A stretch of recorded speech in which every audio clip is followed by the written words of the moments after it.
रह सकती है, आपके चेहरे पर मुस्कुराहट सदा रह सकती है, और जिसके चेहरे पर प्रसन्नता रहे ना, समझ लेना वो परमात्मा का रूप है। समुद्र सदा प्रसन्न रहता है। समुद्र में कितने ज्वार भाटाएं आते हैं, आते हैं आपस में टकराते हैं, टकरा के चले जाते हैं, परंतु समुद्र फिर भी सदा शांत रहता है। मानव को भी अपने जीवन में समुद्र की तरह सदा गंभीर रहना चाहिए। जो गंभीर रहेगा ना, वो अंतःकरण से वो प्रसन्न रहेगा। जिसके जीवन में चाहे कितने भी उतार चढ़ाव आ गए हो महाराज, कितने ही आप ऊपर चले गए, कितने ही आप नीचे चले गए,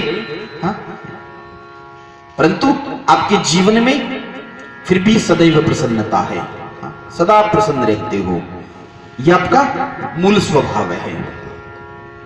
और जिसका मूल स्वभाव सदा प्रसन्न रहना है ना, वो साक्षात भगवान को प्राप्त करने के लिए उसका जीवन भी फिर साध्य है। उसका जीवन फिर जगत की झूठी कल्पनाओं से परे, कल्पनातीत, ब्रह्म के प्रति कल्पना करने वाला, ब्रह्म के प्रति विश्वास करने वाला और ब्रह्म को अपने जीवन में मानने वाला ऐसा जीव होता है। सदा प्रसन्न रहो। जीवन की परिस्थिति चाहे जैसी भी हो, आपको डगमगाना नहीं, आपको स्थिर रहना है, आपको प्रसन्न रहना है। फिर देखना परमात्मा आपके हर समय साथ है। एक व्यक्ति जिसका नियम था प्रातः काल सैर करना, वो सदा सैर करने जाया करता था। जब वो सैर करते करते चलता ना, तो कहते हैं नदी के किनारे किनारे दो पांव के निशान उसके साथ साथ चलते। वो व्यक्ति बड़ा प्रसन्न होता। क्यों? क्योंकि उसको पता चल गया था जो दो पांव के निशान है ना, वो भगवान के मेरे साथ साथ चल रहे हैं। व्यक्ति बड़ा प्रसन्न होता था। समय बीत गया। एक समय वो उस व्यापारी का व्यापार डूब गया। व्यापार डूब गया उसका।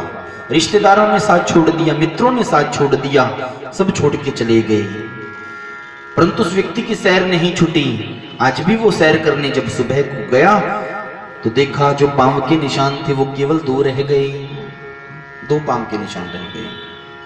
वो व्यक्ति बड़ा दुखी हुआ, बड़ा दुखी हुआ। कई दिन बीत गए, कई दिन बीत गए, परंतु वो कुछ बोला नहीं। पांव के निशान दो ही रहे। उस व्यक्ति के फिर अच्छे दिन आए, फिर अच्छे दिन आए। कहते हैं जो सच्चा साधक होता है ना, वो भगवान से कभी कोई शिकायत नहीं करता। दुख आए वो तब भी बराबर रहता है, सुख आए वो तब भी बराबर रहता है। वो किसी से कभी कोई गिला शिकवा, जगत से तो क्या करे, वो ब्रह्म से भी नहीं करता, वो परमात्मा से भी नहीं करता कि हे गोविंद, मेरे जीवन में तूने दुख दिए, वो तब भी तेरी कृपा है, और तू सुख दे रहा है तब भी तेरी कृपा है। जीवन की हर परिस्थिति में भगवान का धन्यवाद करना मानव का कर्तव्य है। मानो आज जब सुख के दिन आए तो सारे रिश्तेदार मित्र आ गए वापस, और वो सुबह सैर को गया तो क्या हुआ, वो पांवों के जो निशान थे ना, वो निशान फिर से बनने लग गए। ध्यान से सुनना, वो पांवों के निशान फिर से बनने लग गए। आज उस व्यक्ति से रहा नहीं गया और उसने भगवान से पूछ लिया कि हे प्रभु, मेरे जीवन में सुख के दिन थे, आप मेरे साथ साथ चला करते थे, मुझे बड़ी प्रसन्नता हुआ करती थी। प्रभु, मेरे जीवन में दुख आए, मुझे सब छोड़ के चले गए। जिनको मैं अपना कहा करता था वो भी मुझे छोड़ के चले गए।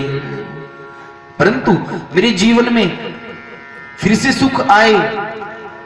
मेरे जीवन में फिर से सुख आए, सब वापस आ गए। मैंने देखा दुख में आप भी मेरा साथ छोड़ के चले गए, और सुख में फिर आप मेरे जीवन में फिर से आ गए। कहा प्रभु, क्या आप भी केवल सुख के साथी हो? उस व्यक्ति ने भगवान से क्या कहा कि प्रभु, क्या आप भी केवल मेरे सुख के ही साथी हो? भगवान ने बड़ी सुंदर बात कही, सब ध्यान से सुनना।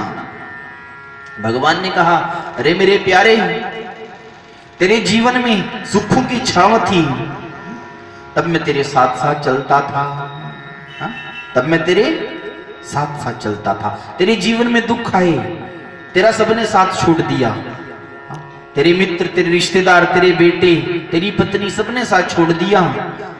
तूने कहा मैंने भी तेरा साथ छोड़ दिया। नहीं मेरे प्यारे, मैंने उस समय तेरा साथ नहीं छोड़ा था। उस समय वो जो पांव के निशान थे ना, वो पांव के निशान तेरे नहीं थे, अभी तो वो 2 पांव के निशान मेरे थे। क्यों? क्योंकि उस समय मैं तुझे अपनी गोद में लेकर चलता था। तब मैं तुझे अपनी गोद में लेकर चलता था। तेरे जीवन में सुख आए, फिर से मैंने तुझे गोद से उतार दिया। मैंने तुझे गोद से उतार दिया और मैं फिर तेरे साथ साथ चलने लगा। याद रखना इस बात का कहने का मेरा क्या तात्पर्य है, ध्यान से सुनना कि जीवन में जब आपके दुख आते हैं ना, तो समझ लेना परमात्मा ने आपका हाथ पकड़ लिया। दुखों में भगवान हाथ पकड़ते हैं। भगवान कभी जीवन के सुखों में नहीं आते आपसे कुछ लेने। कभी आए किसी के पास भगवान आपके सुखों में मांगने? बेटे बेटी की शादी करते हैं, बड़े उत्साह बड़े धूमधाम से हम करते हैं, परंतु क्या भगवान ने आपसे आके कभी मांगा कुछ कि तेरे घर में खुशी है तो मुझे भी कुछ दे दे, तो मेरे लिए भी कुछ अर्पित कर दे? परंतु जीवन के जब आपके दुख आएंगे ना, ये दुख आते हैं, आपने देखे हैं दुखों को, आपने जिया है उन दुखों को, आप महसूस करना उस समय केवल भगवान ने ही आपका साथ दिया। देखा होगा आपने आपके जीवन में, उस समय कोई आपका अपना नहीं बना, ना कोई बनता।